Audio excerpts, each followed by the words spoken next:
Hello viewers and welcome back to law Chakra. अब हमारे पिछले वीडियो में आपने देखा था कि कैसे हमने कलकत्ता हाई कोर्ट में जो शर्मिष्ठा पनोली इंटरिम बेल की मांग करते हुए पहुंची है, उनकी हियरिंग कितनी इंटेंस रही है। अब स्टेट गवर्नमेंट कलकत्ता पुलिस की तरफ से एडवोकेट जनरल किशोर दत्ता मौजूद थे और वही पनोली की तरफ से सीनियर एडवोकेट डीपी सिंह। और अब 5 जून के जज है वोकेशन जज बेंच जस्टिस राजा बसु चौधरी। अब तक की हियरिंग में हमने देखा है कि कैसे बहुत सारे पॉइंट्स उठे हैं, कैसे कहीं ना कहीं कलकत्ता हाई कोर्ट की कॉम्पिटेंसी पर भी सवाल उठा है कि वो बेल केसेस कैसे सुन सकती है जब ऑलरेडी एक दूसरी लोअर कॉम्पिटेंट कोर्ट ने इस मामले में रिमांड दे दिया था, सही तरीके से दिया था। कलकत्ता पुलिस ने खुद को जस्टिफाई भी किया है, खुद को डिफेंड भी किया है और कहा है कि उन्होंने सारे लीगल प्रोसेसेस फॉलो किए थे इस केस में अरेस्ट करने के लिए। तो ये सवाल ये नहीं उठता है कि उन्होंने अरेस्ट इलीगली किया था। हालांकि सीनियर एडवोकेट डीपी सिंह ने बहुत सारी बातें रखी।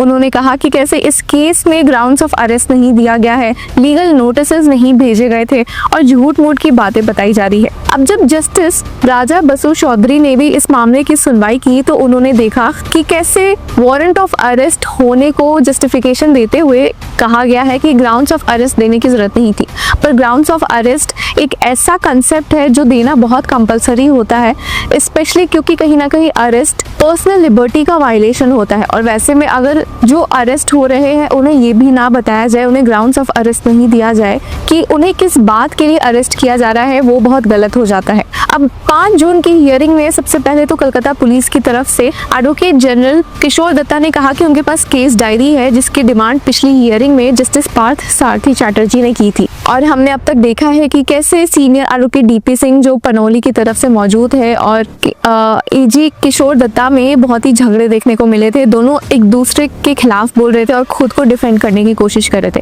पर इसी हियरिंग के दौरान एक बहुत ही इंटरेस्टिंग बात सामने आई। अब इस हियरिंग में जहां शर्मिष्ठा पनोली के खिलाफ जो एफआईआर फाइल हुई है, जिस कंप्लेन के बेसिस पर उन पर एफआईआर दर्ज हुआ है, जिसकी वजह से उन्हें अरेस्ट किया गया और जिसकी वजह से वे कलकत्ता हाईकोर्ट में अभी बेल की मांग कर रही है, उसके कुछ दिन पहले ही उन्होंने खुद ही एक कंप्लेंट कलकत्ता पुलिस के सामने फाइल की थी। जी हाँ, आपने सही सुना। असल में हुआ क्या था, शर्मिष्ठा पनोली के ये वीडियो अपलोड करने की वजह से, जिसकी वजह से ये पूरा मामला शुरू हुआ है, उन्हें काफी डेथ थ्रेट्स, रेप थ्रेट्स और बहुत ही अजीबोगरीब बातें बोली जा रही थी, जिसकी वजह से ही वे कलकत्ता पुलिस जा पहुंची थी इन सब के अगेंस्ट कंप्लेंट फाइल करने के लिए। और हमारे लास्ट वीडियो में हमने यहाँ तक देखा था कि जस्टिस राजा बसु चौधरी ने ये बात वापस से उठाई थी कि आखिर कलकत्ता पुलिस ने उस मामले में क्या किया है। अब यहाँ पर सीनियर एडवोकेट डीपी सिंह ने कहा कि इन्हें इतना थ्रेट था जिसकी वजह से ही ये कंप्लेंट फाइल करनी गई थी। और जब जस्टिस राजा चौधरी ने कलकत्ता पुलिस से पूछा कि उन्होंने नेक्स्ट स्टेप क्या लिया था, क्या हुआ था, तो कलकत्ता पुलिस के पास लिटरली कोई जवाब नहीं था। जस्टिस राजा चौधरी ने स्टेट से पूछा था, what arrest have been made basis her complaint, this is about modesty of the young lady, you would be ashamed to see all these, I am saying this in public, after all she is a law student। पर यहाँ पर Bengal state government ने इस मामले को थोड़ा diversify करने की, रीडायरेक्ट करने की कोशिश की और कहा कि अगर जज वीडियो की तरफ देख ले तो सही रहेगा। पर जस्टिस राजा चौधरी ने यहाँ पर साफ कह दिया कि I won't go into the video. अब यहाँ पर सीनियर एडवोकेट डीपी सिंह ने वापस से बताया कि अपना कंप्लेन फाइल करवाने के लिए शर्मिष्ठा पनोली बहुत सारे पुलिस स्टेशन घूमी थी, फिर भी उनका कंप्लेन नहीं रजिस्टर हो रहा था। उन्होंने कहा कि I went through 3 police station and nothing is done my Lord. On 4th day my house was pointed, my father's address was pointed, then we had no choice but leave at midnight at 12 AM to Delhi, from where they are writing my society name and school address. My lord, since video was deleted by me and it was circulated by others, so it needs to be checked if it is doctored. Police saying they came to my house on 17th, 18th and 19th. I was there, my wife was also there। तो यहाँ पर senior advocate DP Singh ने कई सारी बात उठाई है। उन्होंने पहले कहा कि शर्मिष्ठा पनोली के खिलाफ जो डेथ थ्रेट्स आ रहे थे, रेप थ्रेट्स आ रहे थे, उनके खिलाफ वो कंप्लेन करने पहुंची, बट उन्हें 3 पुलिस स्टेशन घूमने के बावजूद भी कोई राहत नहीं मिली।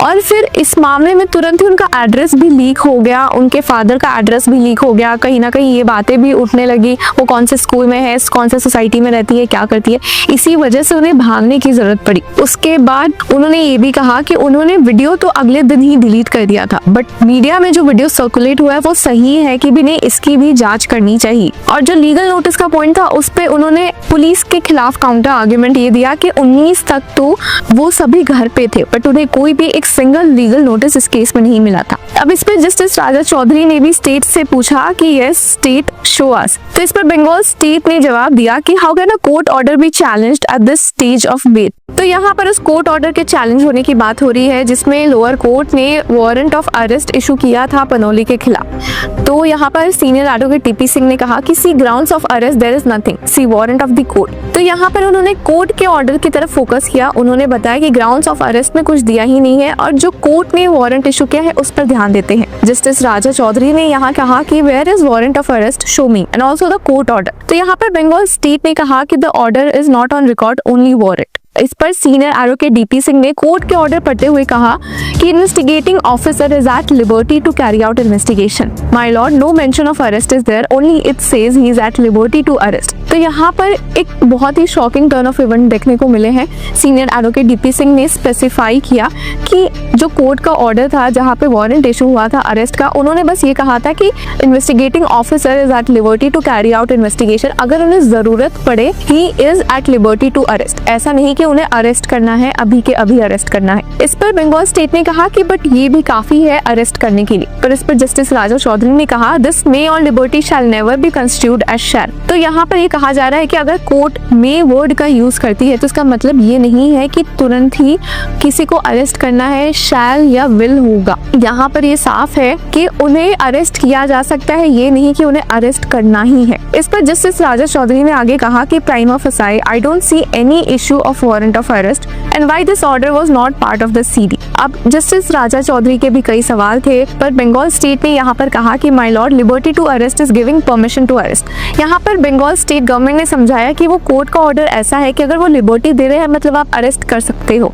आपको परमिशन ही मिल गई है अरेस्ट करने की, और वैसा ही कलकत्ता पुलिस ने किया है। पर इस पर जस्टिस राजा चौधरी ने कहा कि I will show you warrant of arrest. उन्होंने शर्मिष्ठा के लॉयर को ये बात कही, उन्होंने कहा कि मैं वारंट ऑफ अरेस्ट शो करूंगा। इस पर सीनियर एडवोकेट डीपी सिंह ने कहा कि warrant of arrest is issued 17th में माय लॉर्ड, नॉट 22nd में। तो यहाँ पर वो कहीं ना कहीं हिंट कर रहे थे कि जो अरेस्ट वारंट है उसे भी फोर्स किया गया है, मतलब यहाँ पर एक बहुत ही बड़े लेवल का करप्शन है। पर उनके इतना बोलने पर ही जस्टिस राजा चौधरी ने उन्हें रोक दिया कि don't give that submission because if that happens entire officer will be fight. उन्होंने कहा कि अगर ऐसा कुछ हुआ तो सबको फायर करना पड़ेगा, मामला और बहुत बुरी तरह से एस्केलेट हो जाएगा। इस पर सीनियर एडवोकेट डीपी सिंह ने वापस से कहा कि वो सुप्रीम कोर्ट के कई सारे जजमेंट्स कोट करेंगे जो कि इस केस में इंटरिम बेल के फेवर में है। तो पहला उन्होंने कोट किया Vihaan Kumar versus state of Haryana case. अब इस जजमेंट जो कि ग्राउंड ऑफ अरेस्ट पे बेस्ड है, यहाँ पर ये रिक्वायरमेंट है of intimating ground of arrest जो कि मैंडेटरी कंपलसरी है, पर जैसा कि इस केस में नहीं देखने को मिला है। यहाँ पर आर्टिकल 22 ऑफ इंडियन कॉन्स्टिट्यूशन की भी बात उठी है जिसमें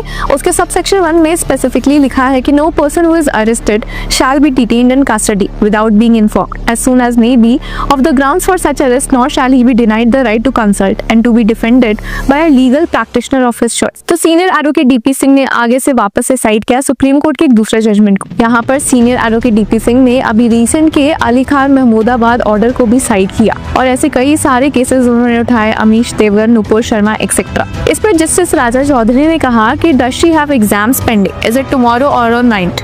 तो यहाँ पर सीनियर एडवोकेट डीपी सिंह ने कहा कि as a student she deserves relief and kind of threat going on to her my lord. पर यहाँ पर बंगाल पुलिस ने कहा कि उन्होंने इस केस को भी इन्वेस्टिगेट करना ही शुरू किया है, ऐसे में उन्हें इतनी जल्दी बेल देना सही नहीं होगा। उन्होंने कहा भी कि she is not in my custody, she is in judicial custody, how we investigate further. तो यहाँ पर शायद कहीं ना कहीं बंगाल स्टेट कलकत्ता पुलिस यहाँ पर पुलिस कस्टडी की भी डिमांड करी थी। अभी शर्मिष्ठा पनोली जुडिशियल कस्टडी में है और शायद उसी बात को हाईलाइट करते हुए बंगाल स्टेट कह रहा है कि वो हमारे कस्टडी में भी नहीं है, हम इस केस में इन्वेस्टिगेशन कैसे करें। इस पर senior advocate DP DP Singh ने वापस से अनिश कुमार के जजमेंट को जो सुप्रीम कोर्ट का है उसे साइड किया। अब ये जजमेंट कहता है कि 3 से 7 साल के बीच का अगर क्राइम है, कोई ऐसा क्राइम है जिसका पनिशमेंट 3 से 7 साल के बीच का है, तो वैसे में अरेस्ट होना नहीं चाहिए। There should not be any arrest. बहुत ही एक्सेप्शनल केसेस में ऐसा होता है। अब बंगाल स्टेट ने वापस से कहा कि जो दूसरी साइड है, पनौली की साइड है, वो बस यही क्लेम करी है कि शी इज़ अ स्टूडेंट, अच्छी स्टूडेंट है, और ये बहुत ही वीक आर्ग्यूमेंट है, कोई ढंग का ग्राउंड नहीं है।